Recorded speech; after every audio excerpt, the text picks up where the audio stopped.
Hello and welcome back. In this video I'm going to quickly tell you why that you should use shorter URLs on your website. So let's get straight into it.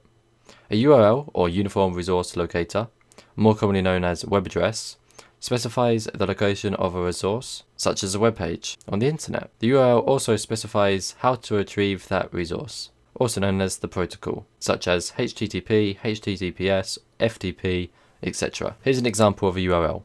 http://www.exampledomain.com. To correctly render in all browsers, URLs must be shorter than 2083 characters.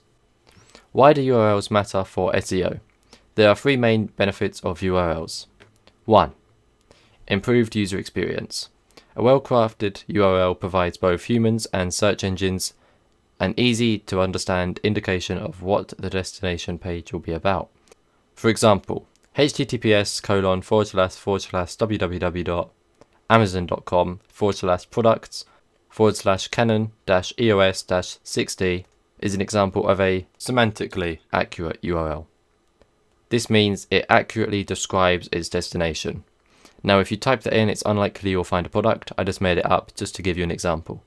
If you saw this URL in the search results and didn't see the title tag and the description, you would still understand what the page would be about, because the URL is very descriptive. Quick tip worth noting. Google has increasingly been replacing the URL within the search results snippet area with a site name and breadcrumb path. This most commonly appears on mobile searches currently. Number 2. Rankings. URLs are a minor ranking factor search engines use when determining a particular page or resource's relevance to a search query. While they do give weight to the authority of the overall domain itself, keyword usage in a URL can also act as a ranking factor.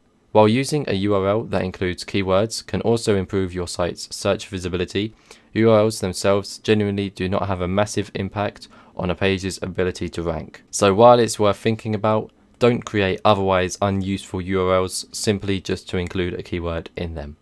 Here are my final 3 tips. Keep your URLs short, keep them descriptive, and keep them informative. That's all I have to say for this video. Thanks for watching, thanks for listening, and I'll see you in the next one. Goodbye!